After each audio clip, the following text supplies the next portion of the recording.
There you are. Well, there you are. Do I know you? No, you don't. Oh, well, there you are. What's happening? It's the New York Hardcore Chronicles Live, sponsored by Fryette Amplification, New York Hardcore Comics, and now the Organic Grill. Happy Father's Day, everybody.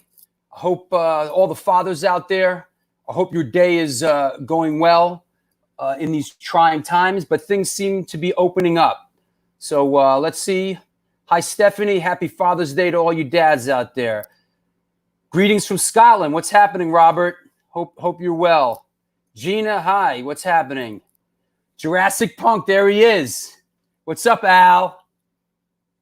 Nice to see everybody checking in. Andy, don't worry. Your shirt's coming in the UK, bro. Anthony, what's up, Drew? How are you today? Tell all the fathers out there, happy Father's Day from upstate 518 New York. Well, happy Father's Day from 518 New York, everybody. What's happening, Mario, in Munich? I hope you're well, brother. Raymond, what's happening in Poughkeepsie? Poughkeepsie, the chance. Hard. Poughkeepsie's hard. Downtown Poughkeepsie, man. Woo! Still, you know. Hey, Lynette. Bavaria checking in. What's up? Hey, Dacia. How are you? Hope everybody's well. Things seem to be opening up a little bit. And Vienna, what's up? We got a great show today. Super excited. Couple of other things. A couple shows coming up. Just want to remind everybody that on Wednesday, this Wednesday, we have Mr. Tommy Victor on the show. Prong Danzig, CBGB sound man, has a lot of stories, especially CBGB stuff. And then our last Friday show. This is going to be the last Friday show that we're due, in case you know there's a reason. That is Christina Lise McCarthy, who's an old school Boston hardcore gal. You might have seen her on Beverly Hills 90210. She was in the Child's Play Chucky movies, China Beach, and all that. But you know, I was there back in the day, and those early Boston hardcore days, SSD Control and all that. And so was she. She was one of the very few girls that was around back then. So that's cool. And we're looking forward to having her on the show. And I also, don't forget, we got Chaka from Burn coming up. And we also just announced the Kohler brothers, Lou and Pete Kohler from Sick of It All, talking about their new book coming out, The Blood and the Sweat. They're going to be on with Howie Abrams. So there's lots of cool stuff going on.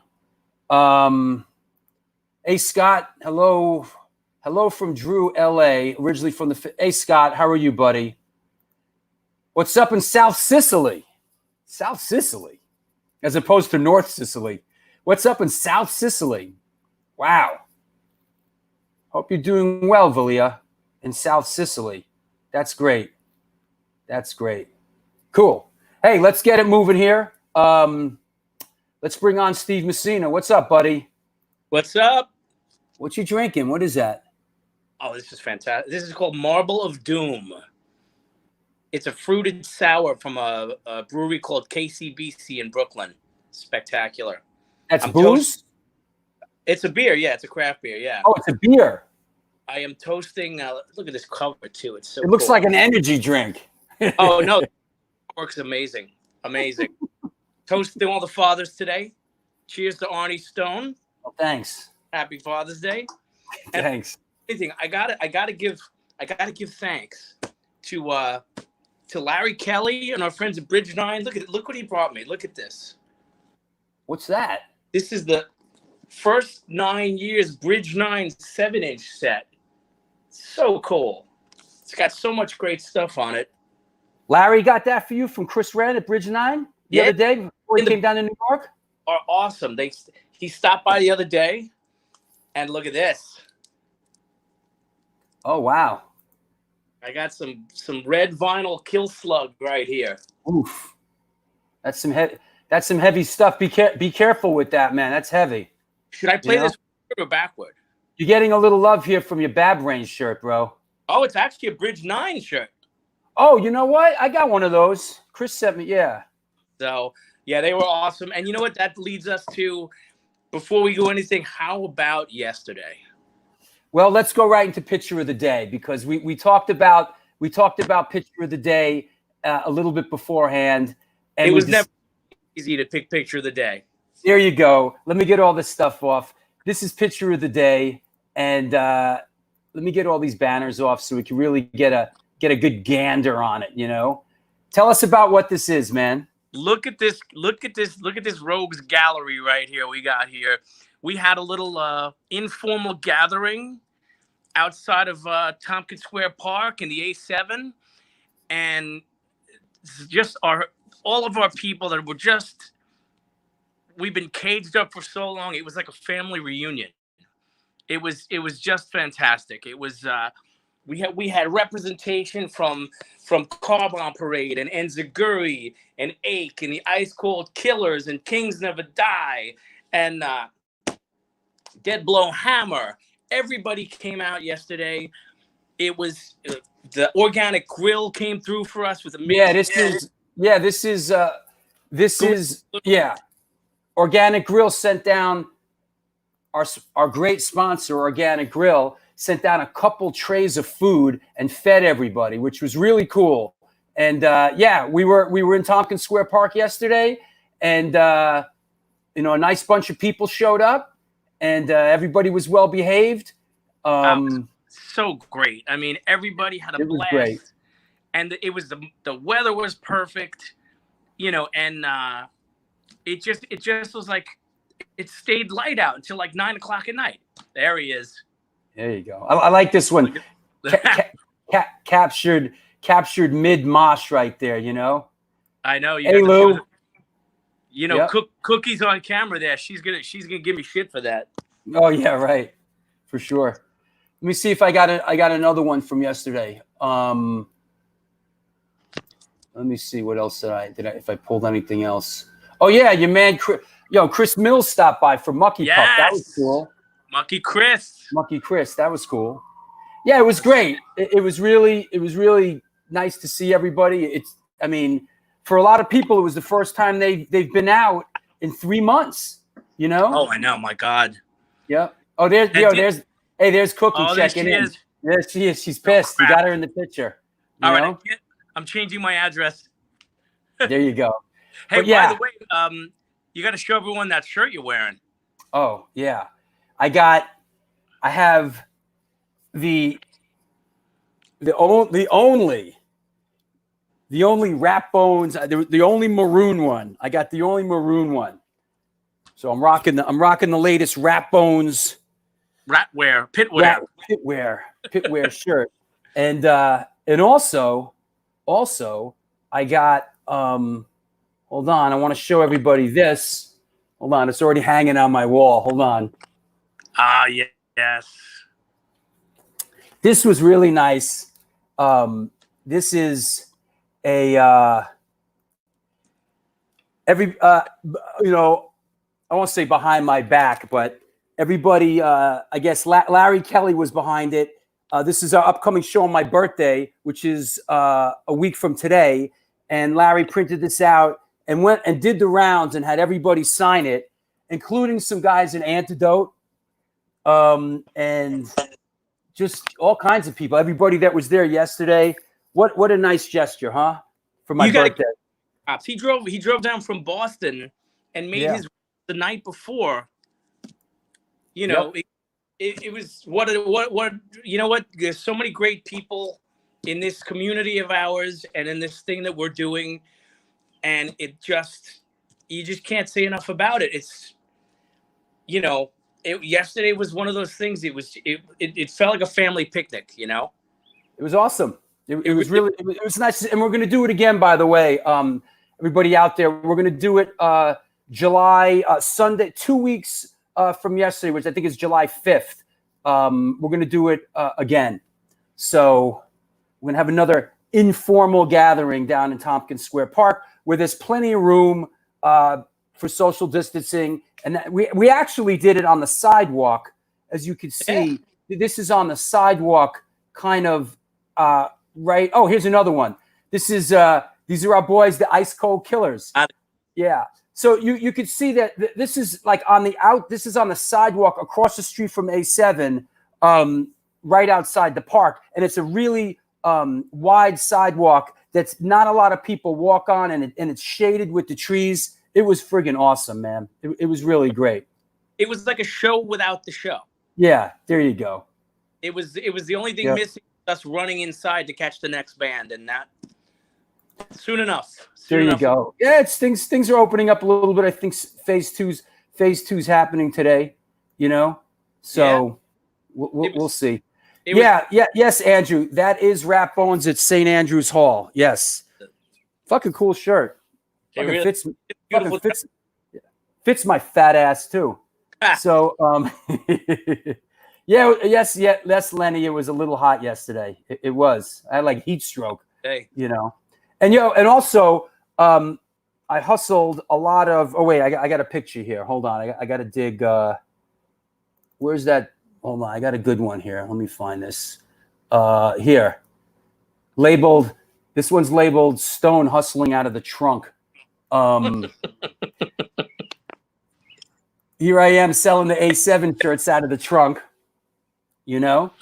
So, yep, there you go. All you need is like the trench coat with the shirts like in the trench coat, you know? Yeah, right. And let me just say that those are the A7 shirts. I got a couple left. Ooh. I'm talking about these shirts here. And if you want one of those shirts, they can be purchased at www.stonefilmsnyc.com. There's no more 2XLs, so you big boys are out of luck. But I got small, medium, large, and extra large still left. There's only a couple of each. So if you want one of these A7 throwback shirts with all the current A7 bands on there, please don't hesitate. It'll get out to you probably tomorrow. Go to the post office every day here. Send pictures wearing the shirts, everybody. Represent, you know? Yeah. And that, of course, Steven Messina designed the back of that shirt. So there you go. There's a couple left. Don't be shy. You'll take one? All right, Joseph. www.stonenyc.com. Buy it. Steen, your shirt's going out tomorrow. Lawrence, Larry the Hunter, nice to see you yesterday, buddy. Larry. Got one, but I need extra large. Well, bro, what can I tell you? You should have figured that out when you were in the trunk of my car, dude. So there you go. Anyway, that's what's up. Let's keep it moving here. Steven, we'll talk to you in a bit, huh? Yep, I'll be back a little bit. All right, buddy. Good to talk to you. Awesome.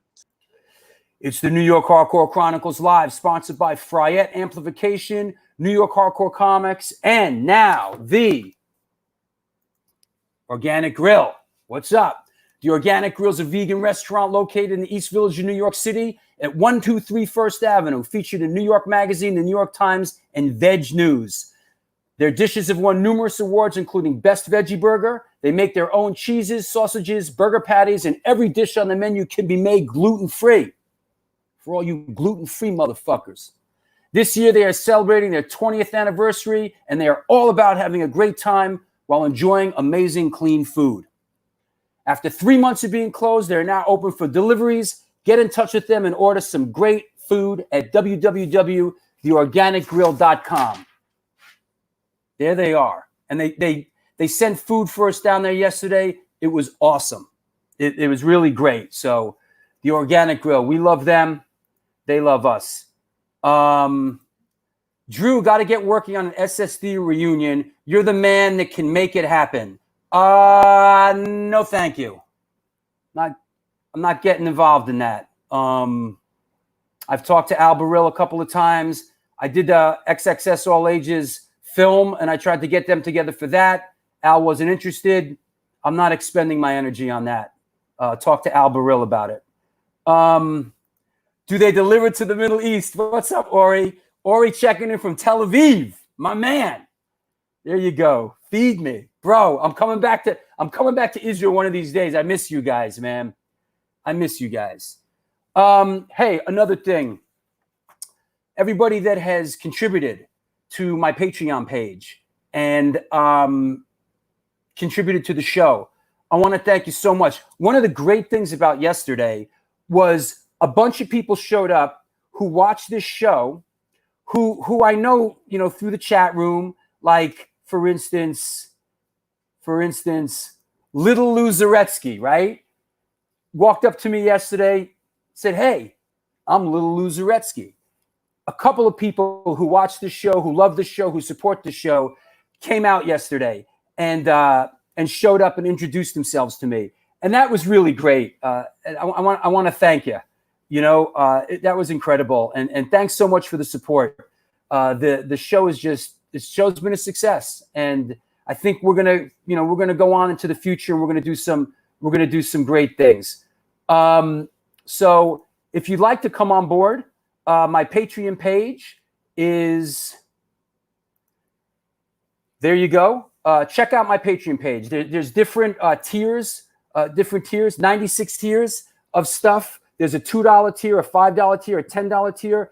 We're going out and doing the Drew Stone cinematic walking tour of New York when things get safe and settle down here. We're all going to go out and do my walking tour. At the $25 tier, I do the New York Hardcore Chronicles 10 questions starring you, directed by me. And I'm releasing all kinds of never before seen footage and videos because I'm sick of putting my shit on the internet and it getting passed around. Enough of that already. I'm sick of it and get no credit for it or anything. So I'm over that. I'm over it. Also, there's a if the statistical density of Patreon is too much to deal with, there's a PayPal page. So yeah, I'm just really touched. I'm touched about the support of the show and people that have got on board and supported me as an artist. It means a hell of a lot. And this show is really becoming somewhat of a job, and it's a great job to have. I love doing it, and we have some great shows lined up. Chris Hoffman, this show is fresh air for us during this time of chaos. Yeah, man, me too. Hey, Pugsy, happy Father's Day to you too, bro. Any thoughts on the new Cro-Mags LP? Well, I'll tell you what, our guest today, we'll talk to him about that. Absolutely. He's got his hand in some new Cro-Mag stuff as well. So there you go. Yes, Jim is in Florida with my dad, and I hope he doesn't find him because my dad will throw him out. He's like, throw that thing out. It's got diseases. So I had to hide it. Hey, May, how you doing in London? I don't know what I would have done without it. I look forward to every show. Well, thanks, May. I appreciate it. Steen in Denmark, brother, thank you. No Buffer, love Steve Zing. Get ready, Zing. You're getting some love coming your way in a couple minutes. Hey, Lord Destroyer, I hope you're well, man. Hey, Scott, the show means a lot to us too. Well, good. I appreciate it. So let's get cracking here, huh? Let me get these banners off, and let's bring our guest on. Let me get rid of that. Let me get rid of that. And here we go. All right. Let me get my my notes. And here we go. Today's guest is an American bass player and drummer hailing from the infamous Lodi, New Jersey. As a matter of fact, he went to Lodi High School with some of our other friends, Erie Von and Doyle Wolfgang von Frankenstein. He's played with Mourning Noise, The Undead, Son of Sam, Mara's Drug, Samhain, and of course, currently, Danzig. Please welcome my friend from the other side of the George Washington Bridge, Mr. Steve Zing. What's up, buddy? What's up, Drew? Hi, thanks for coming on. Great to be on. Thank you for having me. Happy Father's Day to all the fathers out there. Absolutely, man. Absolutely. So, hey, let's get cracking. Tell us what was going on with you when this thing hit. Did you have shows? Like, what happened? Where were you at? So I was, it just like we had shows coming up for this summer and stuff, and obviously, Europe and everything, and everything's been pushed back a year. But what are you going to do? I mean, it's an interesting thing. this whole thing. I mean, I get it. And I believe there is this virus or whatever they want to call it. But why are we acting like a third world country? I don't get it. I don't know. It's a crazy time, man. I mean, it's a crazy time. People are under a lot of stress, a lot of pressure. You know, this country was polarized before this whole thing happened, and you know, did you have so let's how did music come into your life? Like, did you grow up in a musical household? I wasn't a musical household, but I had relatives that were musical, and I had an aunt that she taught me piano, right? And I took a few years of piano lessons. But I had two cousins. One was a musician. He played like 12 different instruments, and his sister, my other cousin, she was an opera singer. Oh wow! So she went, yeah. So that was pretty cool. And then I had other cousins from the other side of the family, and they were musicians, pretty successful as far as producing. And now his son like produces this little band called One Direction. They were like the biggest thing with everything. So he co-wrote and produced a few of their albums and stuff. So yeah, so somewhat of a musical family. My brother was into, was a musician. My nephew, so pretty musical for the most part. But I was never. I self-taught myself the drums. Right. And that was your first instrument that you sort of gravitated to, like really? No. So here's the thing, right? So I started with piano, and I grew up on welfare. We had no money, so I couldn't really practice much because I didn't have a piano. So I would only go to my aunt's house to play. But I had gotten a guitar, but my partner in Black 29 says I have ADHD Supreme or whatever. I had no. Oh, you too. But it's like, if I'm on a treadmill, I'll go through like 100 songs in 30 minutes because I can't listen to one song. I got to keep going through everything because they don't. My head's all scattered.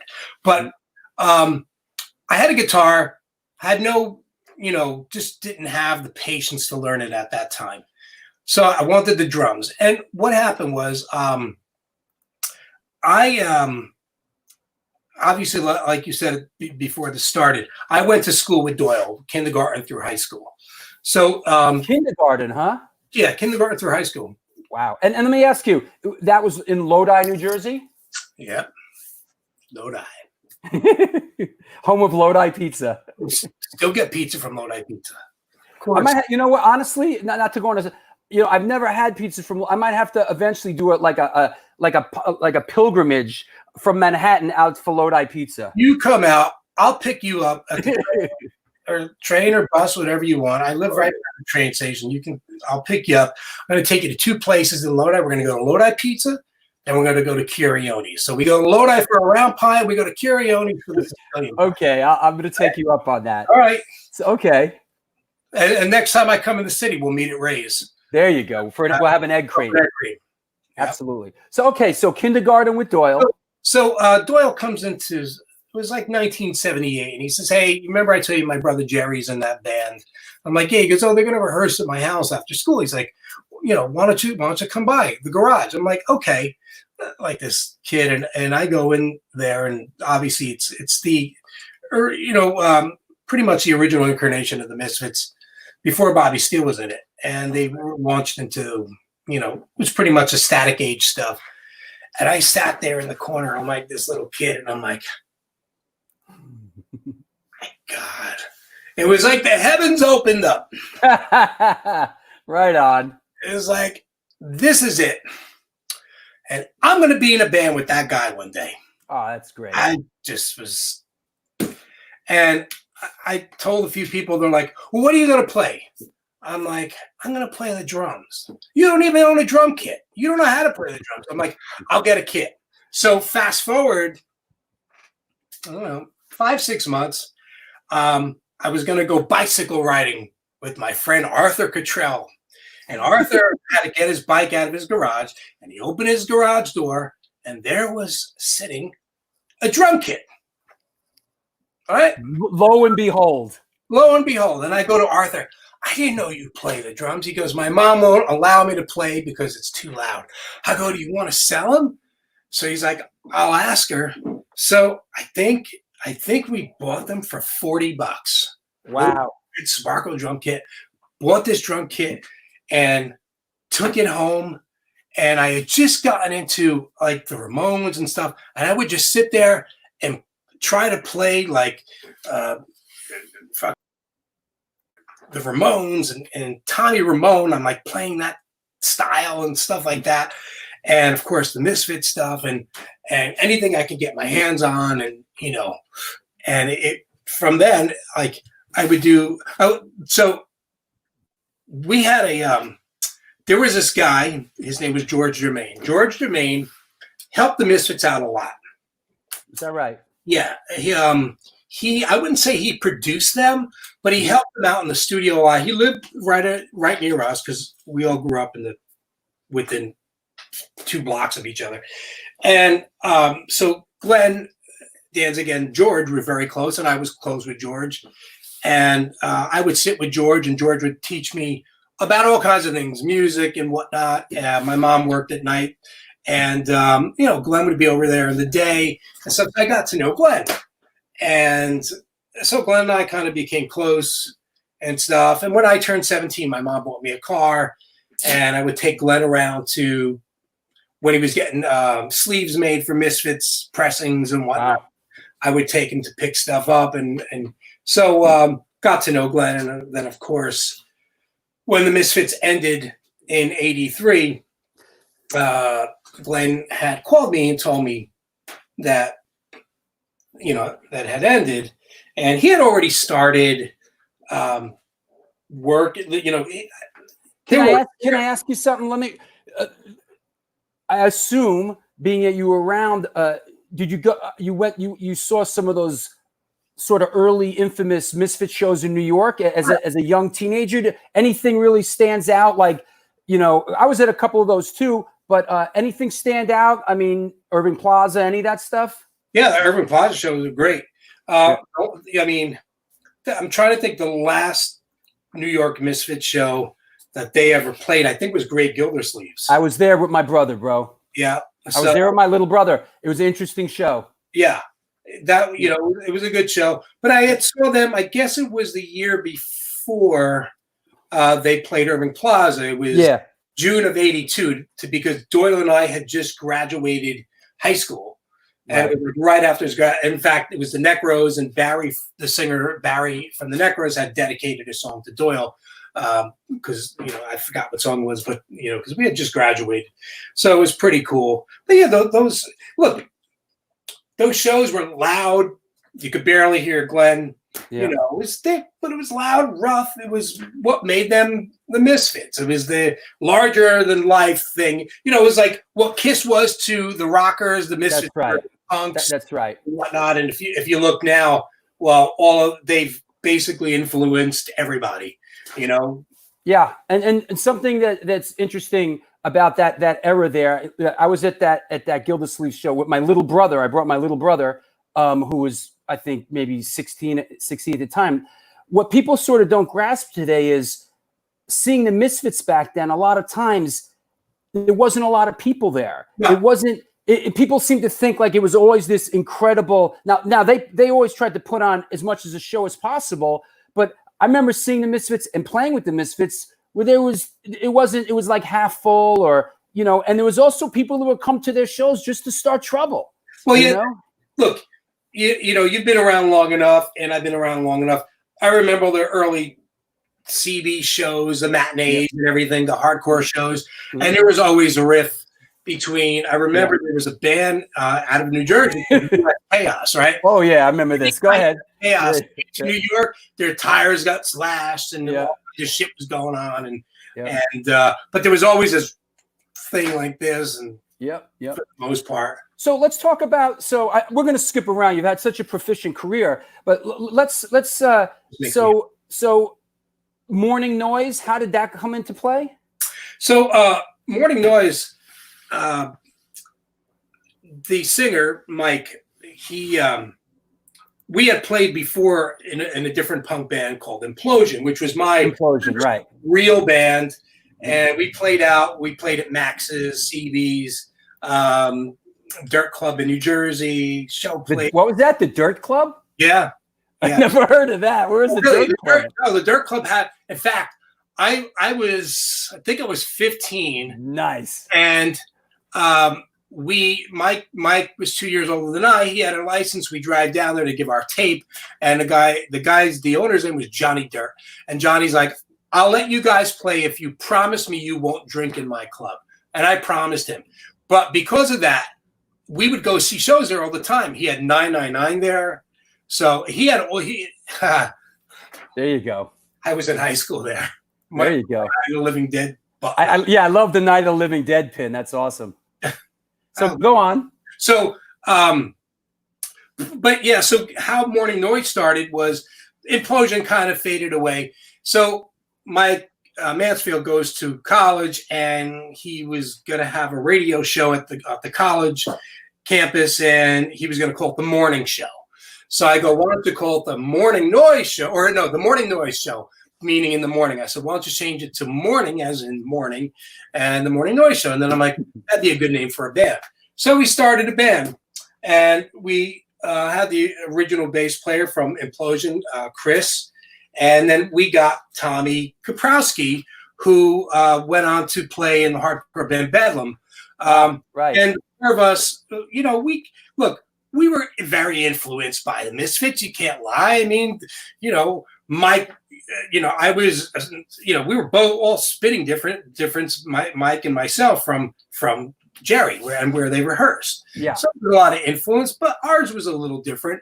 But yeah, it was definitely the horror rock type thing. Sure. And that's how that formed. And that lasted a while. We put out a 45 that, I'm proud to say that fetches a good amount of money these days if you can come buy them. And then once Tommy left for different reasons to join Bedlam, we kind of lost it. It kind of lost its sound. And then obviously I joined Samhain at the same time, and it just kind of went by the wayside. But the great thing is, we had recorded an album and stuff. So we just inked a deal with Cleopatra Records, and they're going to be releasing all the unreleased stuff. Oh, that's great. Yeah. Oh, 30 something years later, right? Yeah. That's cool. And that's Matt Green over Cleopatra, right? Matt Green, yep. That's our boy, old New York. Oh, right. Matt's an old from New York. Absolutely. Here's our friend Necros 8224 saw Steve play with Mourning Noise at A7 and that first Samhain show. But let's talk about A7 for a second. You guys played A7 a couple times. Any memories coming in from Jersey? What that whole thing was all about? We played twice there.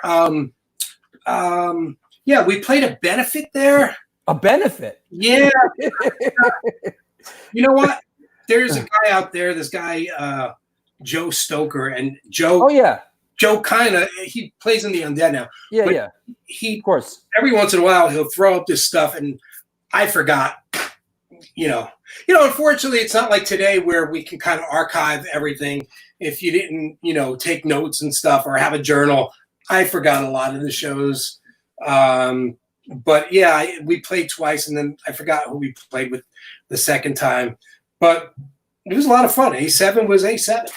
Yeah, and I guess this got to be a Mourning Noise photo, right? That's, in fact, I even know where that shot's from. That shot is that right? Diego. Yep. Why? I don't know why. So you see those things on my wrist? Let me see. Hold on.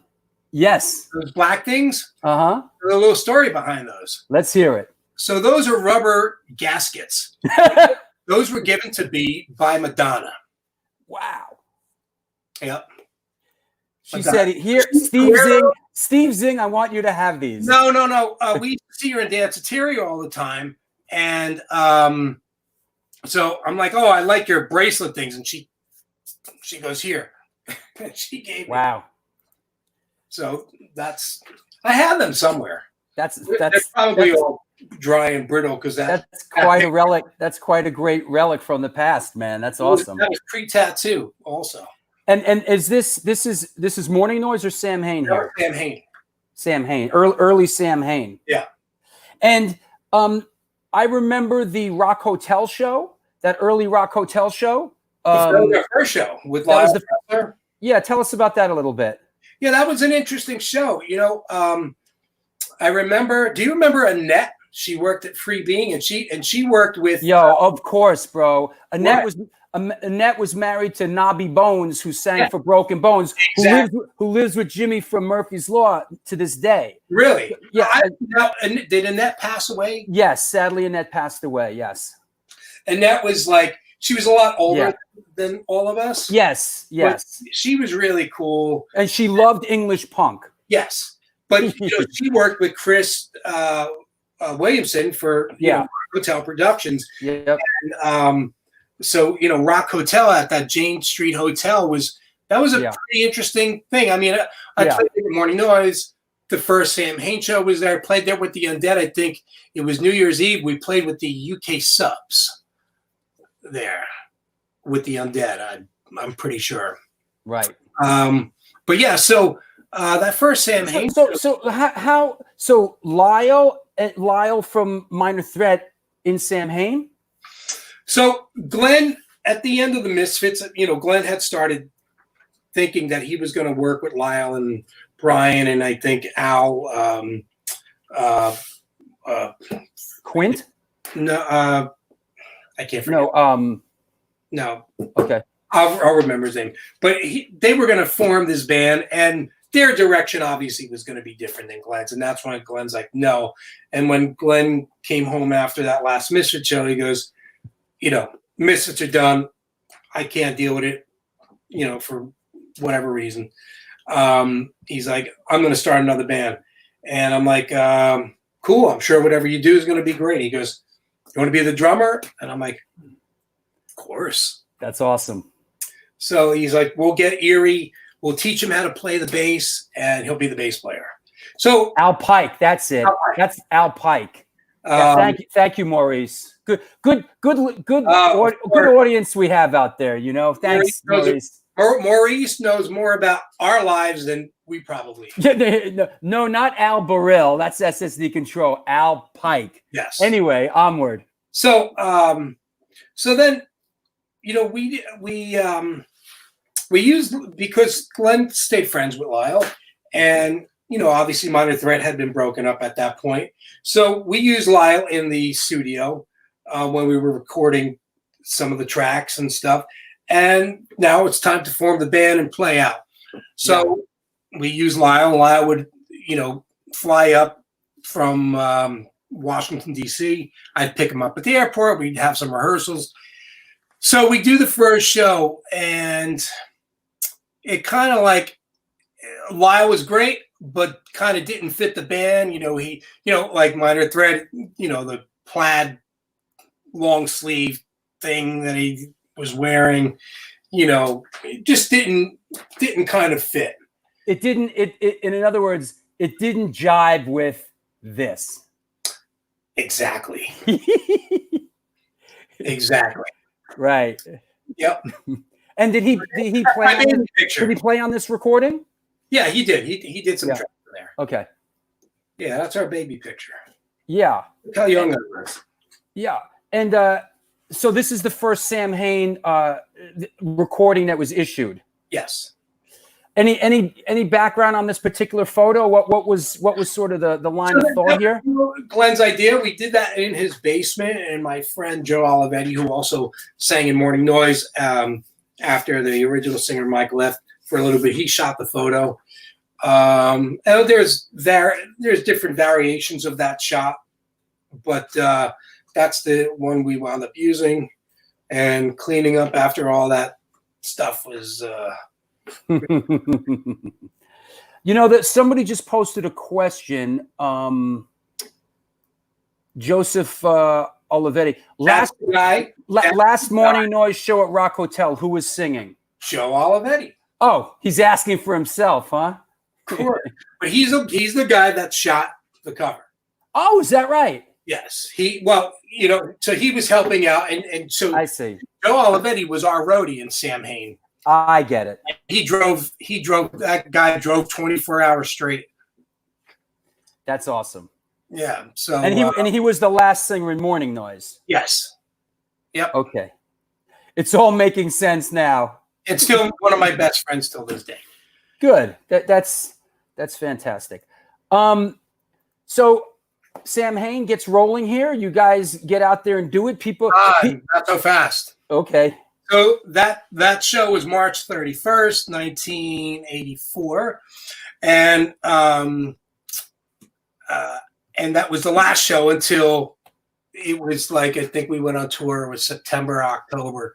And it was before the album came out. And people really didn't know what to expect with Samhain. They were looking for the Misfits Part 2. And at that point, Glenn wanted nothing to do with the Misfits. Didn't want to talk about the Misfits. Right. Didn't want to sign Misfits records. Glenn was just trying to break out of being pigeonholed into what people thought he was. And I understand what he was trying to do. Right. I really do. At first, to be honest with you, I didn't even get what Samhain was about. It was very different. Look, Right. You go from being a big fan of the Misfits, and now Glenn's coming down. He's like, I don't want so many symbols. I want more toms, more tribal stuff, blah, blah, blah. And I'm like, wow, this is kind of weird, right? But it was pretty cool to be able to work with your idol, right? Mm-hmm. There you That's go. 1999. Oh, this is 1999? Yes. Oh, you look so youthful. I know. I was. All right, we'll come back to that. Go ahead. I'm sorry. Well, my youth or so anyway, I'm looking for the Fountain of Middle Age, if anybody knows where it is. Hey, you're doing all right, man. I know we're both the same age, so cheers, I'll be 56 next week. So, but anyway, so now we knew that Lyle wasn't going to work out.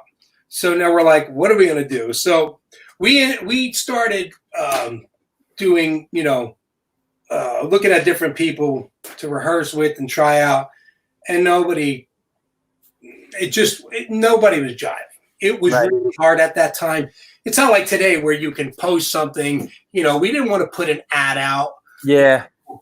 And what is that? The Jersey paper? What is that? The Aquarian? What is that? Yes, the Aquarian. The last thing we wanted to do was put an ad out on the Aquarian. Right. So we were trying different people out. So I happen to know Peter Marshall. I went to college with him, and he was a guitar player with the band called Warlords. If you remember Bobby Snots? Bobby Snots, bro. The Warlords. So Peter played another A7 band, know? Of course. Yeah. So Peter had played in the Warlords and stuff, and I went to school, and then actually Peter played in Mourning Noise at the very end. So I said to Glenn, because Glenn knew I introduced Glenn to Peter, because Peter was a lifeguard, and Glenn and I at a YMCA, and Glenn and I would go swimming at the Y in the wintertime, because it's good exercise and whatnot. So I'm like, why don't we get Peter? He's like, Peter, his hair is blonde. And I'm like, well, we'll tell him to dye it black. So we got Peter, and I named him Damien. I dubbed thee Damien. Yes, I named him Damien. And I think Glenn had doubts about him. He's like, oh, he has an SG. He does, it's like, so Erie had bought this Gene Simmons guitar that he was using, I think, in Rosemary's Babies. So they let Peter use that, and Glenn didn't like his. It was crazy. We were just a bunch of kids. Yeah, yeah. That happened back then a lot. It's yes, yep. So who knew that it would become what it became? Nobody knew.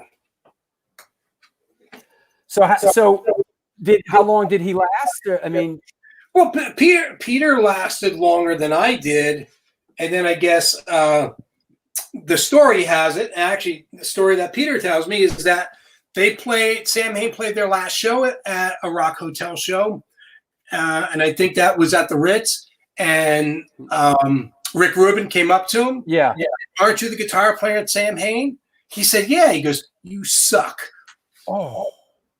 And then a day or two later, Peter got the call that he was no longer in the band. Well, if I remember correctly, he had interest. Rick Rubin had interest in the band, and that was the way to go. And that's when they kind of didn't. Soon after when he signed Glenn, wasn't it? He signed Samhain, and then during the recording, they decided to rename it Danzig. Was that right? Well, it's funny because from the get-go, when we were trying to come up with band names for Samhain, I just said, "Why don't you call it Danzig?" Yeah. And Glenn, no, I don't want to call it Danzig. Like Van Halen. Right. So we had a few different names, and we settled on Samhain. But Rick had signed Glenn. Yeah. Oh, he signed Glenn. Yeah. Right. So that makes sense. Yeah. Yeah, exactly. So how come you left? I mean, you left Samhain before that run. Your thoughts? Why'd you leave? You know what? I didn't know where the hell I was going. I was young. I had no idea what the fuck I wanted to do. We had some weird experiences in Samhain, and I'm like, oh, if this is the fucking business, I don't want to be part of it. It was like, it's some weird things, but again, we were all young. It was a tough time to be in the business too, man. It was a tough time to be sort of a mid-level band, Yeah. And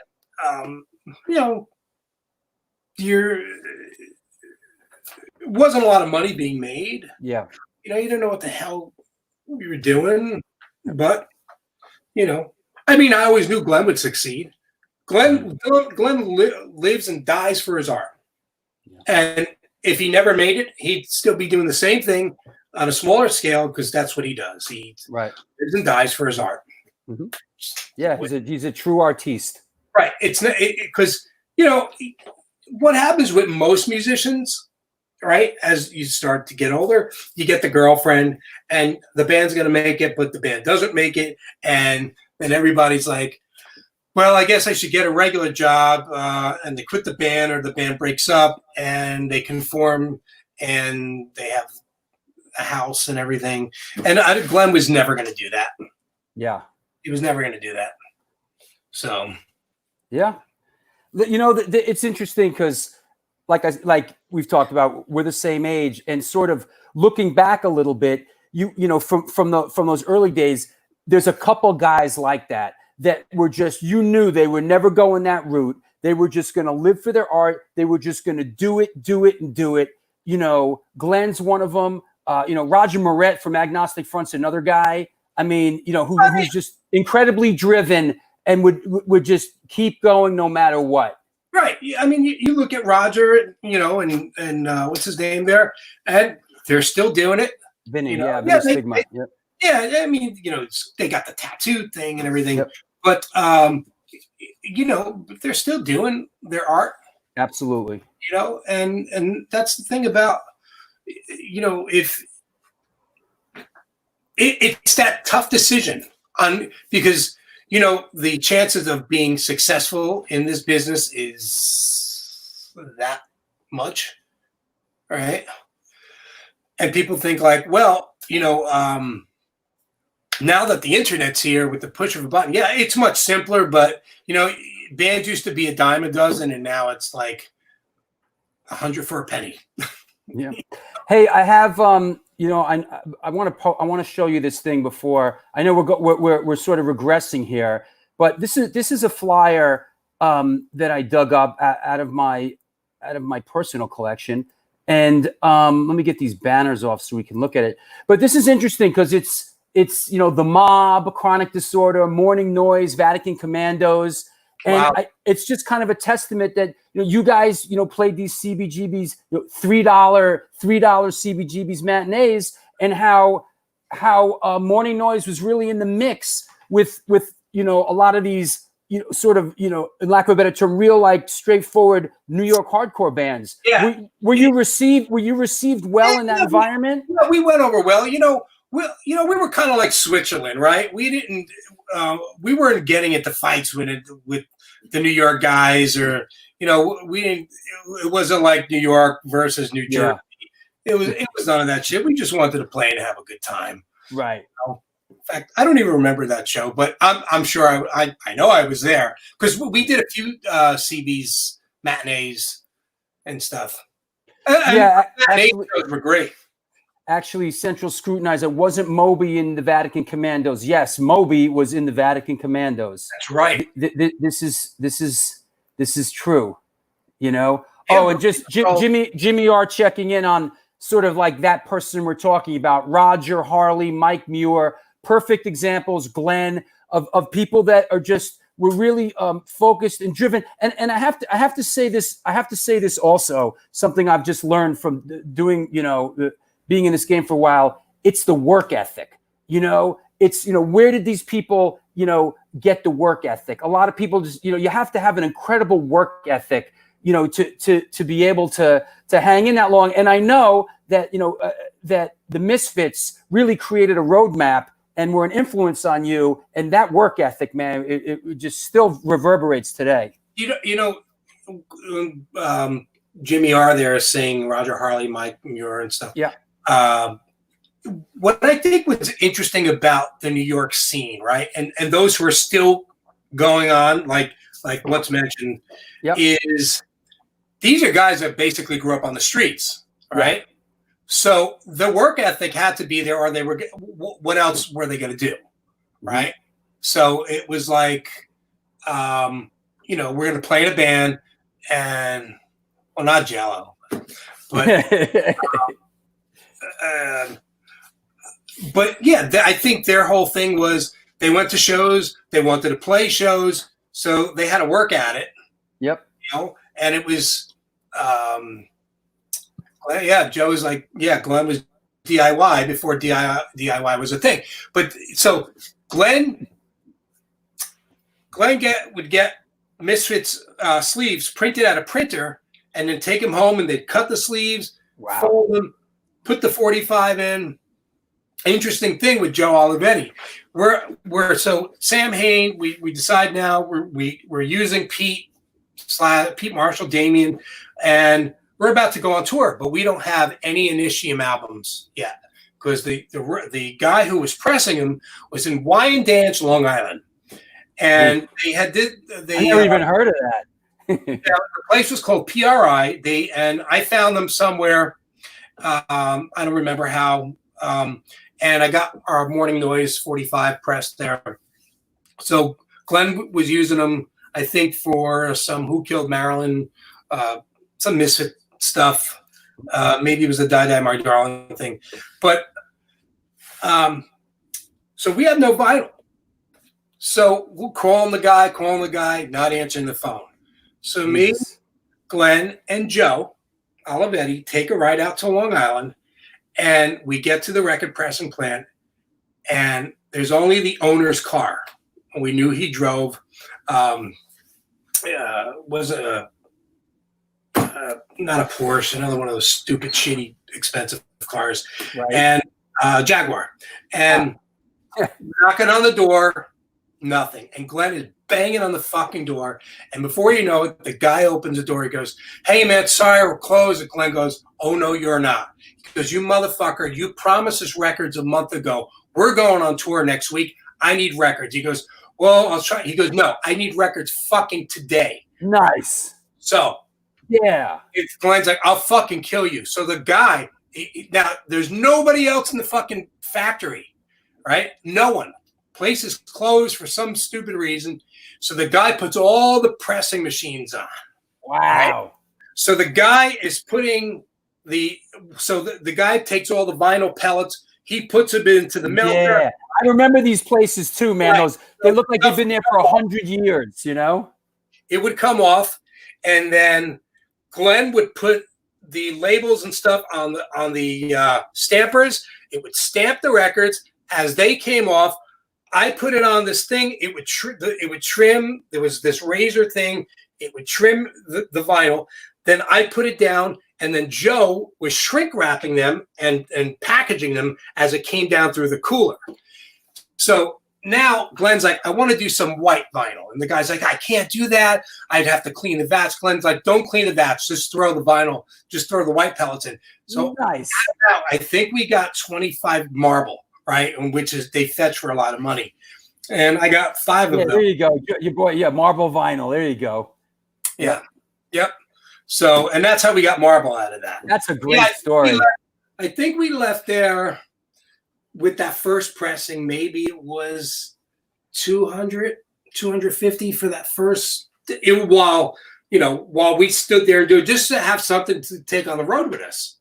Absolutely, especially back then, because you had to sell for sustenance to survive. You had to have a couple records and shirts, or else you couldn't survive. We would print shirts on the road. So Glenn would take the screen. Glenn would have the screen, and we would have blank shirts. So if we were running low on large, we would screen large. In the parking lot of wherever we were playing.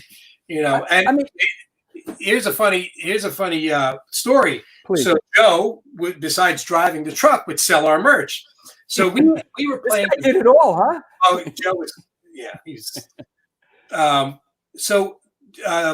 We played this big show. It was the night before Thanksgiving in LA at the Stardust Ballroom. In fact, there's a video that's out there on it. And there were like 2,000 kids. We had more people than the Motorhead show that was down the street. Wow. All right. So at the end of the show, Joe's selling merchandise. They ransacked the merch table. They stole everything, and they pulled the shirt off of Joe's body. He had a Samhain shirt, and they pulled it right off his body. They stole everything. Wow. Just what set it off? They were punk rock kids. Punk rock in LA back in the 80s was crazy, right? Because as soon as a show would let out, violent. It was nuts, and there was there'd be helicopters and stuff, and cops on horseback breaking everything up. Yeah, and the Starwood Ballroom is infamous with these sort of incidents. I talking to Jack Grisham from TSOL and the guys from Black Flag, that was just a hotbed of activity of that kind of shit. Well, that show, it was us as the headliner. It was Jodie Foster's Army, JFA. Oh, there you go, sure. And the Necros. Yep. But the Necros are weird. They were starting to get into their metal thing at the time. Yeah. Started to play their songs in halftime and slowed down. What the fuck? Well, listen, a lot of bands did that, A lot of us went that route for a minute. We were talking about that last Misfit show. Well, no, the one at Irving Plaza in '82. If you remember who opened up, the Beastie Boys. Beastie Boys, yeah. And they were doing their hardcore thing, but they had just started getting into that hotel, motel, holiday, and that whole rap thing, really. And, kids were just joking with it, but it was, that was set their course for them. Yeah, absolutely. So you leave Samhain, and then you turn up in the Undead. Is that what happened after that? No. So I started playing with the Undead while I was in Samhain. It would drive Glenn crazy, but I did it because I bet for a show. So I'd make $50 to go out and play with the Undead, and I did an album or two with him, or maybe in an album and a half. I don't even remember. So I played with the Undead for a few years. I want to say I played with the Undead, I think, for 2 years, 3 years. I don't remember, something like that.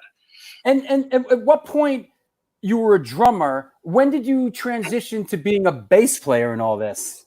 I mean, I know you do both, but when did bass sort of come into your orbit? When did that start happening? 1999. So when Glenn decided he wanted to do Samhain again, right. And we were going to get Damien, but Damien was playing with Iggy Pop. Oh wow! So he went on to have a pretty happening career per se. Baby Buell, I think he still does, but he played with Iggy for a while. And wait, let me just say, and this is the guy that Rick Rubin said sucked. Yeah. All right.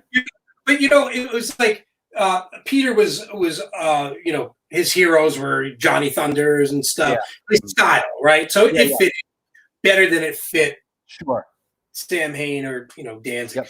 So when Peter couldn't do that, we got Todd Youth was playing in Danzig at the time, so Todd wound up playing guitar and Samhain as well. Right. So now we don't have a bass player, and there's now two drummers. There's London May, who had replaced me, and we're like, what are we gonna do? So Glenn goes, you think you could play bass? I go, play bass. He goes, well, you know how to play rhythm guitar. I'm like, yeah. He goes, then you could play bass. I'm like, okay. He goes, and I think London can learn how to play bass. So I don't see why he can't. And I'm like, okay. So I didn't even own a bass. Wow. I borrowed someone's bass, and I didn't even practice the drums to the song. I was more worried about the bass stuff. So that's got to be nerve-wracking. Yeah. So London played bass on all the stuff that I played drums on, and I played bass on all the stuff that he did drums on. That's great. And this was for the reunion shows? Yeah. So that was for in 99. 99, right. It was Danzig, Samhain, Jamie Jasta, and is that the show I saw at the Hammerstein Ballroom? No, so no. You're thinking of Danzig Legacy. That was when Doyle came out. Yeah, okay, I'm sorry. Yeah. So and then it was Jamie Jasta's band. Hatebreed. Hatebreed. So it was Danzig, Samhain, Hatebreed for half the tour, and then it was Danzig, Samhain, AFI. I see. Got it. Speaking of AFI, let's use that as a segue into Son of Sam, which is a band you formed with really kind of as an outshoot of Samhain. Give us the background on that a little bit. That was London May's idea, actually.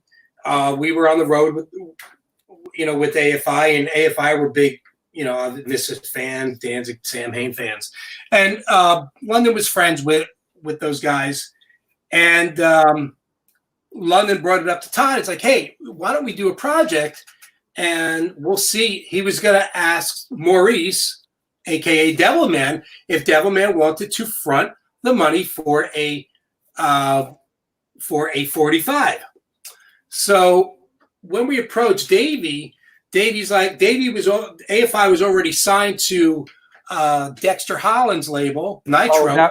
Nitro, right, with the Offspring's label, right? So they were signed to Nitro. So Davey had told Dexter about it, and Dexter's like, "Well, we'll put it out." That's cool. So we traded tapes and went in the studio, did it, and Davey came in, did his vocals. We didn't know what he was going to sing, and it wound up coming pretty good. Who produced that? Todd kind of produced it, but we had this guy, Nick Raskulins. So Nick went on to produce Rush and all these bands, but he was like an up and coming engineer / producer, and so he did it. And it came out pretty good. Cool. Now, a lot of people, there wasn't. Now, this record did pretty well, apparently. I mean, so it came out April of 2001. Nitro. I went out to Nitro. I remember it was the day after Easter, and it came out on that Tuesday after Easter. I flew out to California and sat in their office, and we did a bunch of interviews, radio interviews and whatnot. And they had a publicist, and they put money behind it. And of course, 9/11 happens and all this stuff. Yeah. So I remember calling the label. It was like December of 2001, and I'm talking to the label president. I'm like, so is this thing recouped? You know, are we going to see any money? He goes, well, as a matter of fact, we just sent out a check for X amount. And I'm like, oh, wow. So between 4 guys, he goes, no, that's per guy. I'm like, what? Nice. There is some justice in this world. I think we got to have them audited right now, though, because yeah, I'm seeing like statements, and I'm like, no, I know albums don't sell. Yeah, if it doesn't jive. Yeah, I know albums don't sell, but come on, right? Yeah, but I think, but they were sold to a publishing company. The only thing that Nitro does now is the hot sauce. Right. Dexter does the hot sauce. Gringo Bandito, which it's actually really good. And Glenn apparently played keys and guitar in a couple songs on the record, right? He came down. Cool. He played some stuff. Hey, hang with me a second. Let me shout out the sponsors, and we'll be right back, all right? Mm-hmm.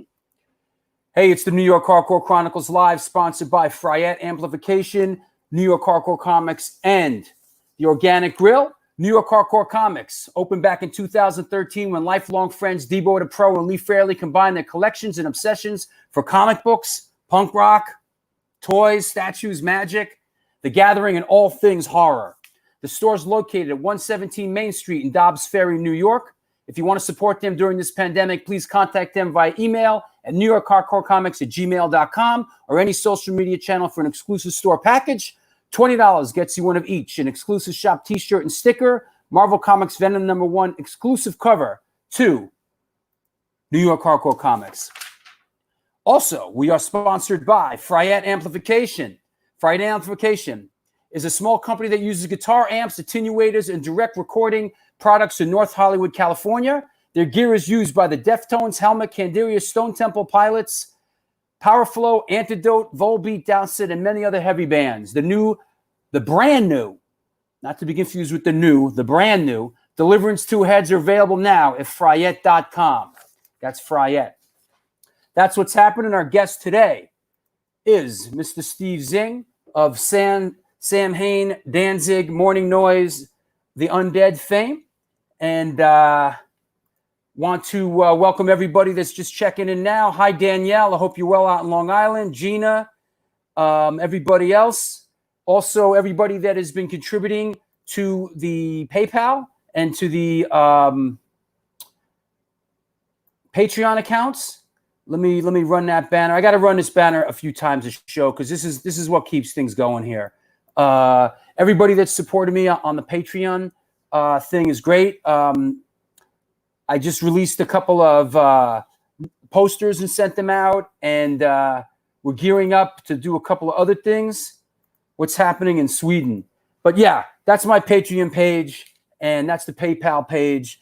And I really appreciate all the support. We had a great get-together yesterday in Tompkins Square Park with everybody. It was fantastic meeting people that watched the show. It means a lot. And yeah, that's that. And I hope everybody's well on this Father's Day. Happy Father's Day to all the fathers out there. I said it before. I'll say it again. On this coming Wednesday, we have Steve's bandmate, Tommy Victor, is going to be on the show. We're looking forward to that. Tommy has a rich history in music, including being the CBGB sound man. So that should be pretty cool.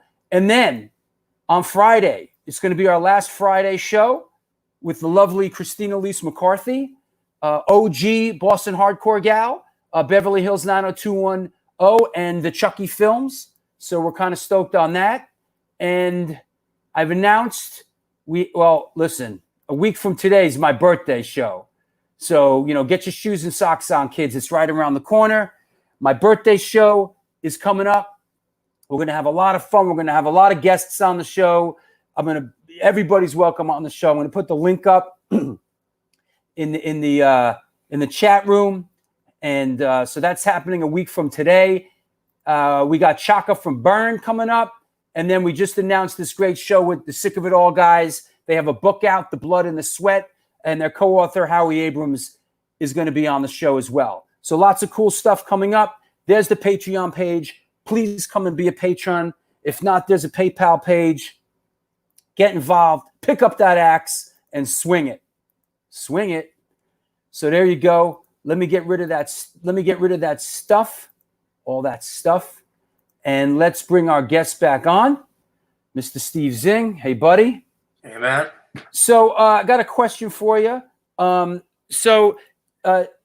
to the Son of Sam thing. So Davey didn't sing on the follow-up Son of Sam record, right? What's the story behind that? So obviously, AFI blows up, gets a major record contract, and so technically, contractually he couldn't do it, and he was too busy. Yeah. Here's the thing. I'm going to be brutally honest with you. Please. I didn't mind the album, the second album. I should have never done it. I should have never done it because it didn't have London in it. It didn't have Davey. So, it's like, imagine trying to replace Joey Ramone with somebody else. Even when Dee Dee left the band, it just wasn't the same anymore, right? And so it was you and Todd? It was me and Todd. And the guy singing was from one of Todd's bands, right? Yeah. Chelsea Smiles, is that right? Yeah. And he's reformed Son of Sam. We have nothing to do with it. How can that be? So you mean he formed Son of Sam recently? Yeah, he's saying it's Son of Sam official. We have a problem with that. It's not official. If he wants to go out as that, I don't care, but it's not official because official Son of Sam would be the original four, right? So, but that's a whole nother story. But whatever. So Davey couldn't do it. He just contractually couldn't do it. Okay. What's this question from Rick Bruce? What's the story of the Runaway album? What band is that? What is that? When I was younger, I always was interested in singing. So what I did was I got a few friends and we went into the studio and I did a cover of Del Shannon's Nice. Runaway. And you Lodi guys with these old 50s songs, man. Unbelievable. Love it. I grew up on 50s music, Kiss, and punk rock. Yep. I skipped 60s, and of course, I was a child of the 70s AM radio, right? Mm-hmm. I mean, we had two radio stations back then, WABC and WNBC, right? Right. And WNBC. Right. WNBC. But we're a product of the 70s pop, right? Yeah. But it was 50s Elvis. And then punk rock. Yeah. 70s metal and all that shit. Never liked it. It was just like everything that I was against is what all that shit was. Why I got into punk rock. Because I couldn't take bands like Foghat and Styx. Well, yeah, and look, trust me, I respect these guys now, but when you're young and you're angry, I didn't have to be angry about anything, really. Listen, I hear you, man. I hear you. Testosterone, right? I mean, this sticks. Yeah, as a sidebar, I got into this whole thing in '81 when I went up to Boston. I went to Emerson College and I fell in with the whole SSD Control crew and blah blah blah blah. But like the Cars were like the Boston band, and like when we saw that guy Rick Ocasek in the street, like we wanted to like kill him, But he was a big punk fan. Yo, but in retrospect, like we've said a couple times already, hey, youth, you know what I mean? Dumb shit that like these, we hated the guy. Meanwhile, now in later life, there's a couple of I can certainly appreciate the Cars and his songwriting and certainly the Benjamin Orr songs, but there's all kinds of bands that at the Journey was like the Antichrist to us, I can appreciate Journey for the most part now, Look, when you grow as a musician, I was okay, right? I was self-taught with everything, so I could never play like them. I wasn't a noodler. I didn't want to be a virtuoso. That wasn't my thing. I just wanted to go out there and make a difference, and leave some kind of mark. But it wasn't going to be like, Neil Peart. I couldn't give a fuck. Yeah. about how many fucking paradiddles and shit you can play, and I still don't like any of that shit. You had heart. You had heart. That's what mattered. No, I respect them as musicians, Mm-hmm. and I think they're really fucking talented. I still wouldn't want to play that. I don't give a fuck. Yeah. You turn on the radio and hear, no, you hear, yeah, right? So, you know, who cares? Yeah. Journey still sucks. Oh boy. Yeah. So all right. So let's keep it moving. Let me. Okay. So you're playing bass in Samhain now. You're switching off. You're playing half drums and bass. Mm-hmm. You're playing bass. You're a bass player now. And then I guess eventually that segues into playing bass with Glenn in Danzig, right? I was going through a divorce, and Glenn calls me up and he says to me, he said, "Hey, I just fired my bass player." I'm like, "Oh, that sucks." I says, "Oh, I don't really know anybody." He goes, "How about you?" This was after the Samhain thing? Yeah. He goes, "Ooh, you could play bass." I'm like, "Yeah, but I'm not, Glenn, I'm not a," he's like, "You can do it." That's the spirit. I go, "Okay." So I still don't own a bass. So I borrowed my friend's bass, Wow. That's great. My partner in Black 29, which is my current thing. So I borrowed a bass from him, and he kind of showed me some of the songs, and that was it. And then we had on that tour Johnny Kelly, who still plays, from Typo Negative, who still plays in Danzig. And at that point, we had Kenny Hickey from Typo Negative. He was he was playing, so he had an endorsement with Schecter Guitars. He goes, "Oh, we'll just get you basses from Schecter," and that's what happened. And it's been 14 years now, 15 years, something like that. That's awesome. That's great. Yeah. And just to touch on the what we talked about before, which was that legacy thing. And it must have been really great for you when your childhood friend, Senor Frankenstein, started playing with you guys. Like, that must have been great, right? The girls marching across the stage. Yeah, right? So as I'm playing, he's playing. I whisper in his ear like a teacher we had like from first grade, Mrs. Griffo. And he looked at me, fuck. And then he would tell me another teacher. We would just start cracking up on different things. That's cool. That's great. Tell us about your current projects. What's going on with Black 29 and what was Mara's Drug? How does Mara's Drug was a band that myself and Dan Tracy had. Dan Tracy plays with me, Black 29. And that was a band we had. We did a few CDs, and it broke up because, again, people are looking for overnight fame, and it doesn't happen. So people go their own ways.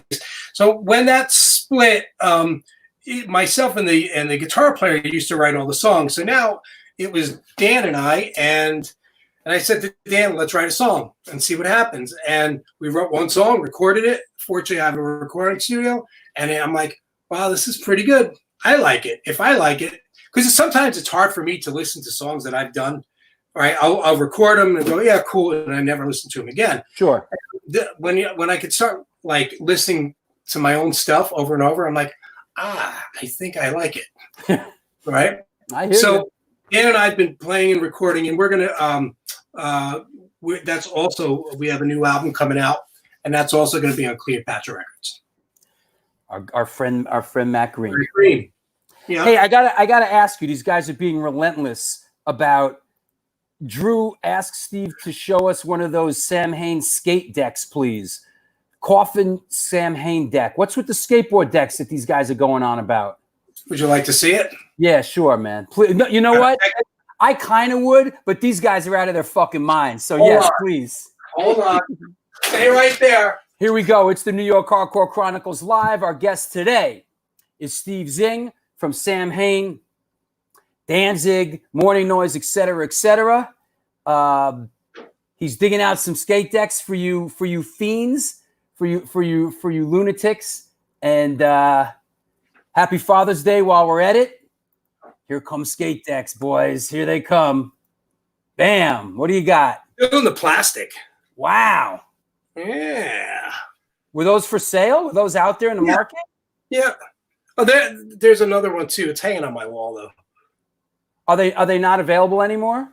I don't think so. Right. Yeah, I don't think so. You know, back in the day, Jerry gave me a Misfits skate deck from back in the day. I had that for a couple years. I remember him telling me it was, I don't know, was it in Glenn's basement or under the porch? Under the deck. Yeah, under the deck.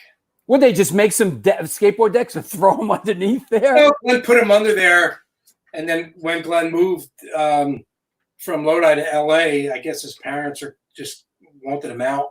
Right. And they were, so there you guys go with the friggin' skate decks, all right? Oh, they want the Plan 9 one. Hold on. Oh boy, here we go. You asked for it, you got it, you kooks. Here we go. The Plan 9, the Plan 9 deck. I had one. Jerry gave me one of those back in the day. I don't know what I did with it. I probably gave it to somebody. Just like, here, you want this? You know? Whoa, now we're talking. Wow, that's nice. Yep. Yep. So. Wow. Hold on to those in case your kids need to go to college, right? My kids are out of college. There you go. My kids are out of college. That's awesome. That's yeah. A bunch of skaters out there. When's your birthday, Drew? What's that? When's your birthday? June 28th. On the 29th. I know. I saw that. And Howie Pyro is the 30th. My dad's the 30th. You know who else is the 30th? Roger from Agnostic Front. Oh, okay. And you know who else is the 29th? Mike Tyson. Greg Hetson from the Circle Jerks. I got to get Greg on the show. I got to reach out to him. He's got a lot of great stories. Hey, anybody out there have any questions for Steve Zing? Now would be the time. We're starting to head down the home stretch here. Any questions? Post them up.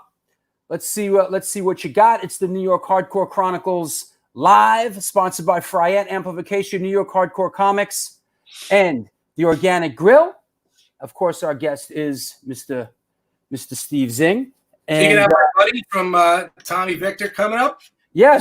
How about it's just the way that it just sort of shook out. It was like I was trying to get, both of you guys. Okay, here we go. Ask Steve about the last Samhain reunion. How hard was it to get the DX7 samples for some songs? So what is that? So when we recorded the first Samhain album, the Yamaha DX7 keyboard had just come out, and it changed. Yeah, it had like MIDI. Game changer. It had it was a game changer. They couldn't build them fast enough, so we used we actually, there's a guy that's credited on the Initium album by the name of Mike Gattilla as he played the chimes, right? So because he wouldn't allow anyone to touch his keyboard. So, and the guy who owned the studio said, well, there's real sounding chimes in this keyboard, but he won't so he has to play them. So we paid this guy to play the chimes. So now we're getting ready to do the reunion in 2014. I'm like, so now I have a sampler that I can play, but I need those sounds. Where am I going to get those sounds? And so I put on Facebook, does anybody have a Yamaha DX7? And a guy I know who lives 5 minutes from me goes, I have one. I just bought it for $100. So I went over his house and I sampled everything into the sampler so that when we played, I can trigger the chimes. Everything, yeah. So when you play, so you trigger all that stuff on stage from the drums? Yeah. It's all it's all boom, right? We don't play with tracks, but I was able to trigger the chimes. I see. Right. Certain spots. It's a DX7. Glenn would never play with tracks. Good. That's great. Here's a question from our friend Andrew Dillinger. Is there a new Danzig studio album coming out soon? I don't think so. I don't think Glenn's really into. He just did the Danzig Elvis thing. But he's doing his movie stuff. But you know what? I think there's a certain point as an artist when you make music and nobody really wants to hear it, right? Because who buys music? What outlet is there now to sell? Right. Sell music. Because once you put it out, it goes all over the place, and it's not a whole thing about the money, but it is about the money where you put time and effort into something and with really no reward. And that's where a lot of bands are doing. Like, there's, Makes sense. Hey, you know what? I have a photo here. Well, you know what? I got two photos. Let me go with this one first. This is a personal photo. I think you get a kick out of it. You know who's in this one? Michael Alago. This is when I directed the film that's on Netflix right now. Who the fuck is that guy? The Fabulous Journey of Michael Alago. And when we had, it was a funny moment here because when we did a premiere in LA, right on Hollywood Boulevard, and the theater was packed, right? And it was one of those theaters where when you enter it, you sort of like enter in front of the screen, sort of like everyone kind of sees you. And right. It was like 5 minutes before showtime, and Glenn and one of his guys, what's his name? The big boy that he used to roll with, Big Dave, Glenn walked the whole play, and right in front, and everyone goes, the air comes out of the room. The Prince of Darkness is here. And it was great. It was a great screening, and it was great that he showed up to support the film, and he loved the film. And I had a great talk with him after about Max's and the old days, and it was great. So Glenn's been solid, man. Cool. Yeah. No, he loved it. Yeah. I loved the film. I thought the documentary was great. Great job. Thank you. I have a photo here. I want to get a little background. Let me find this. Here we go, right here. Tell me about what's going on with this. Boom. Give me a little background on this here. So that was about a week or two ago. So I'm co-producing a new Cro-Mags album. So Harley, and that's Gary Sullivan, great drummer, has been recording in my house. And so obviously, Cro-Mags just came out with a new album a few days ago. But this is a new album. A new album. So Gary, the drummer, is stranded here. He lives in Hamburg, Germany. And because he cannot get home because the borders are closed, while he's here, Harley's like, let's record an album with him, since he's here. And we started one, and it's going great. It's, there's the, what Harley's known for, and his thing of hardcore. You'll hear that, but then you're going to hear some really diverse stuff, which cool. Harley will say, well, I don't know, I don't know if I should do this. I'm like, dude, you defined the genre. You started it. Look, everybody has an opinion on Harley. I've known him for a long time, but I got to tell you something. He's a very talented musician, and he's been there since the beginning. And there's not many people that were playing Max's Kansas City at 11 years old. Right. So, and you mentioned to me, you saw the Stimulators back in the day, right? When you were a young teenager? Yep. Yeah, my mom took me. Your mom took you? Yeah. Mom, I want to go see the punk rock. And young kids could get into clubs back then? If you had your parent. Yeah. Well, Harley got in all the time. Harley went all over the place. Listen, there's no denying the fact that Harley Flanagan is a very gifted musician. He has a great ear, and he's there's no denying that. He's the real deal. Absolutely. I got a question from about the Samhain catalog. Where did I see that? Hold on, let me find this. Here we go. Will we ever get the Samhain catalog released again, either digitally or vinyl? I think so. Yeah. I think at some point, there'll be. Glenn had talked about re-releasing the box set, but this time, because in the original box set that came out in, what was that? I guess 2000. There was a VHS. So we talked about putting Yeah, right. in there and some updated interview stuff. So hopefully. That's pretty cool. In the original box set, there was a VHS in it. That's awesome. That's awesome. Yeah, man. Yeah. Let me see what else we got here. Yeah, listen. Love Ryan Bland from Ake. Love G-Man. Great friend and sick drummer. He's a great drummer. He played with everybody. He played with B-52s and everything. Yeah. Imagine that, from the B-52s to the Cro-Mags, you know? He actually, he was telling me, he says, I was a kid. I was this black kid into punk rock and hardcore and metal. And, and he's like, he says it kind of overtook me, what it was about. Because he grew up in, I think it was City Island or something like that. What? City Gardens? No, the drummer, maybe it's City Island he grew up. Oh, where Gary grew up? Yeah. I don't know. I don't know. Something like that. Yeah. From our friend Sound of One, the last 2 Danzig albums were fucking great. Would love to hear more of those songs live. Death Red Sabbath and Black Laden Crown, fucking great. Oh yeah, I think they were great. We played a bunch of songs on the last tour from Black Laden Crown. It gets to a point where you get so many albums that you kind of can't play everything, and obviously you'll always have to play Dirty Black Summer and Mother and Twist of Cain and stuff. And before you know, it's like you got to pick and choose what you're going to play. Yeah, absolutely. I think we played 3 or 4 songs from Black Laden Crown. Let me. Here's another. I'm gonna put this photo up real quick. Here's a nice one. I know we talked about this, but I like to get all these up when we're doing them. Here's you and Doyle during one of. Let me. Hold on. I want to say that I think that photo. I think that was either Heavy MTL in Montreal or that was Germany. I think that might have been the show. I think it was. Hold on. Yeah, I think that was. Oh no, I'm sorry. That was Wacken. I could see the monitor. Oh, that was Wacken. Wow. Germany. Yeah.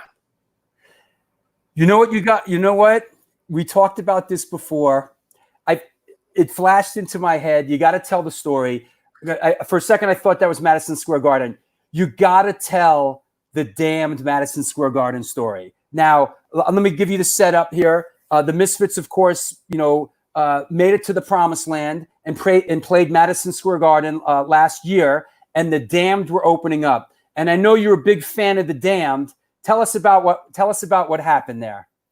So, Joe Olivetti, my longtime buddy, I said to him, because I had gotten him a ticket, I said, hey, the Damned are going to do sound check. Let's go watch the Damned do sound check. So they were, the entire band minus Dave Vanian, and they're kind of in between songs.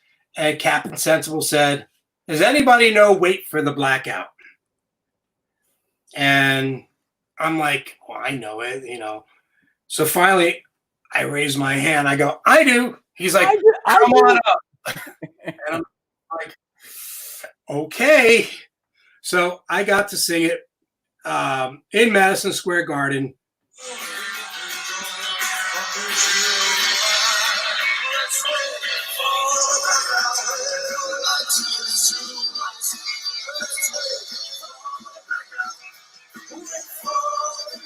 So Joe, That's awesome. Joe taped it, and I was like, okay, I'm done. I'm good. I can go home now. And like for guys like you and me who grew up in the tri-state area, Madison Square Garden, Led Zeppelin, the song remains the same. Like Madison Square Garden is it. Of course, and it was like. Danzig. We sold out a show at the Roundhouse in London. Oh, nice. The Roundhouse. Yeah. Zeppelin, The Who, the Ramones. The Ramones. Right. The Roundhouse. It was like, I'm like, okay. I mean, we've played to 100,000 people at festivals, 80,000, 60,000. But to sell out the Roundhouse, I was like, Okay, I'm good. If I don't ever do another show, I'm good. That's awesome. You know. That's great. Our friend Happy Jack says, "Thank you, Steve, for being open about the times in life. We can all feel a bit down. Bless you." You know, people. Thank you, Jack. Well, Yeah. you know what? Look, I mean, these are, like you said before, Drew. You know, these are trying times. You know, obviously, we're all going to stay healthy, safe. You know, I just had my COVID test and my antibody test, so I got the me too. back. Yeah. Like, you're negative. I'm like, yeah, I know. So I'm waiting for the antibody test. Hopefully, I'll have that tomorrow, and just to see if I had it. You know, I don't know. It's all political to me. So. Yeah, well, you've been sort of holed up in Jersey, right? You haven't been, you've been taking care. You've been in the studio. Yeah, well, thankfully I have my own studio here in my house, but you know, nobody's trying to be stupid, right? Yeah. But you know, you gotta start living life, otherwise life will just pass you up. Hey, Tommy Kaprowski says your mom was the best. He's sorry he stepped on her dog. Oh, that's Tommy from Mourning Noise. Oh, that's Tommy from Mourning Noise? And Bedlam, and so he was a sound Mourning Noise. Yeah, my mom. Tommy. So you know, with Mourning Noise, and even the beginning of Samhain, you know, Glenn would come to my apartment, and we would sit there and write in my bedroom. I lived on a second floor, 2-story apartment, and my mother didn't care what the neighbors said. We'd play music, and my mother would cook. And Mike would eat. My mother, every Sunday, Mourning Noise would practice in the bedroom. Mike had a long microphone cord, and he'd be singing in the other room. Little did we know he was eating my mother's meatballs.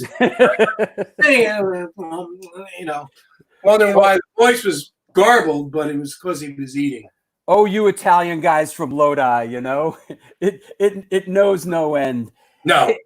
Hey, I want to thank you, man, for coming on the show. We had a lot of fun. It was great.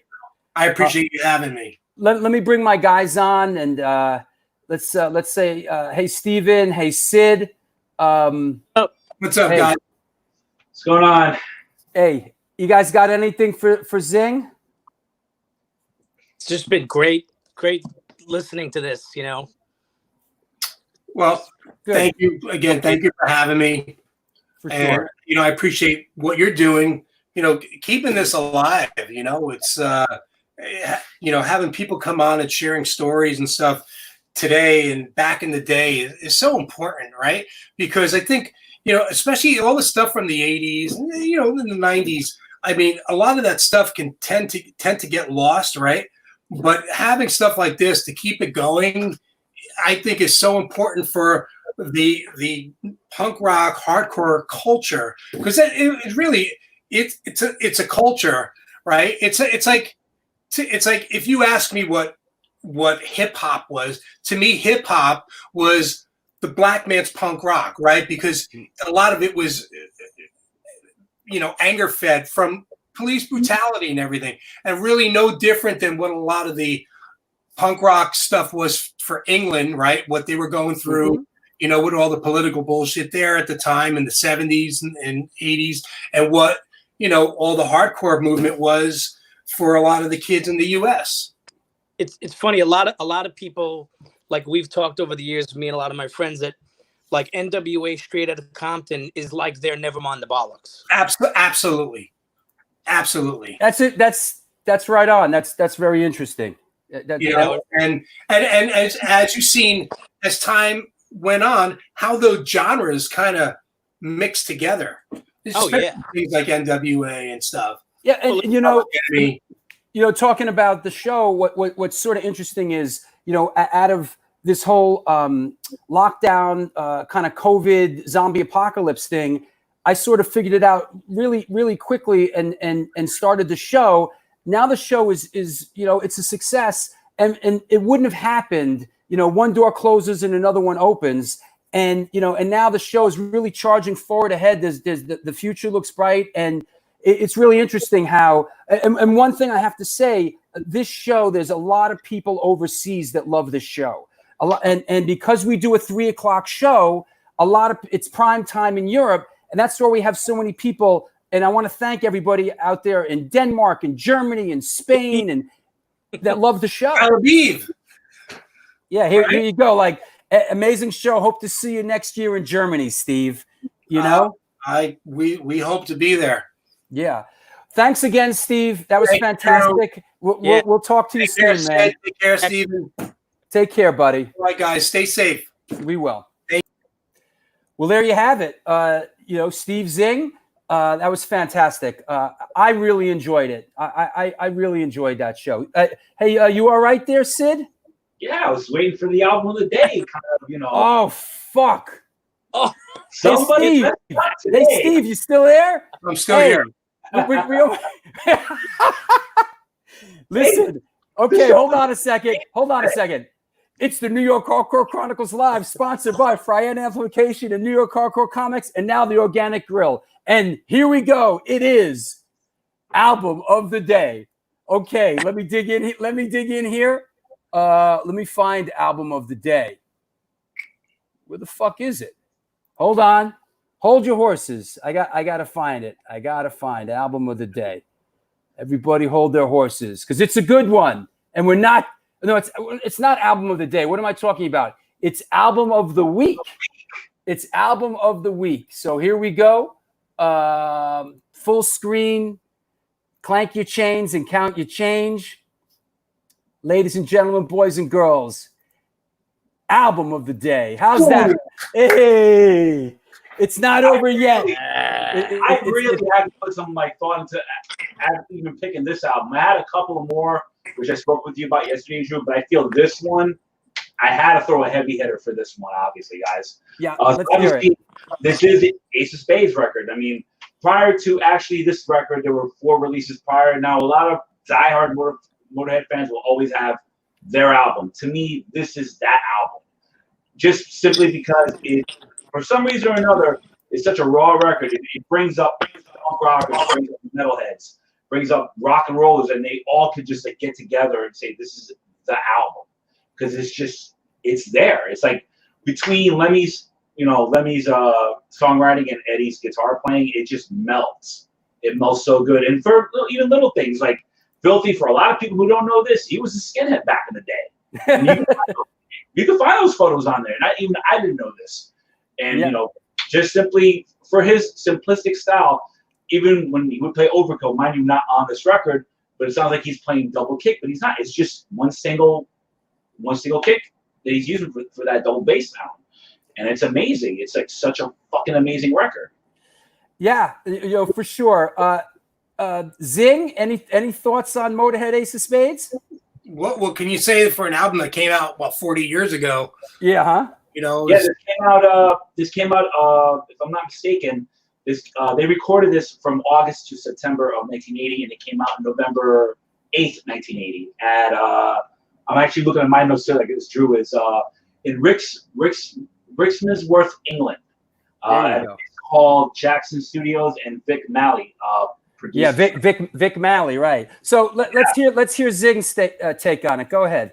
No, look, I think this was one of those crucial albums that kind of mixed metal and punk together, where it was cool to like Motorhead, right? But it wasn't cool to like other metal bands at that time, right? But Motorhead, don't fuck with it. You can't say anything bad about Motorhead, because Lemmy was Lemmy, man, and and this was this album, funny enough, I remember this Ace of Spades was a song that like hardcore bands would cover. And while we're on the subject, I remember what was that band? I think it was that Samhain Short Rock Hotel, Hellbent. Hellbent played with Vic Venom, played a ripping version of Ace of Spades. I remember that. Yes. Yep. So yeah, but like you said, Motorhead were it was okay to like Motorhead, Yeah. Anybody else? No. But Motorhead, it brought everybody together, because I think the intensity of that album and the sound. To me, that's what all the the punks, they can really grasp onto that. There wasn't a lot of noodling going on like a lot of the other metal at the time. But Motorhead really, really, it hit that fucking nerve in you, and everybody's like, yes. Absolutely. So there you go. Record of the week. I want to thank all you guys for being on the show. Everybody take care of themselves. I'll see you guys soon, okay? All right. Steve, Sid, Steve, there you go. Wow, what a show. we managed to make a comeback with album of the day. Hey, I want to thank everybody that supported the show from the bottom of my heart. I'm really grateful. The show's fantastic. I love doing it. You love watching it. We have some great shows lined up. The Motorhead stuff's not dying down. Rest in peace, Wurzel. I tell you what my favorite Motorhead record is. My favorite Motorhead is Another Perfect Day. And that's with Brian Robertson from Thin Lizzy playing guitar on it. I love that record. That's I saw them on that tour, and my ears are still ringing. On Parole. May, I hope you're well in London. Your package should be there soon. Everybody else, Bernardo, thanks for checking in. Linz, right on. All right, Chris Hoffman, Mine Too, great album. Love that shit. I'm gonna make you shine. You know what I mean? Shine. So yeah, that's it. Great show. Thank you, Steve, again. Steve Zing, that was great. Everybody take care of themselves. Happy Father's Day to you and yours. Do good things, and good things will come to you.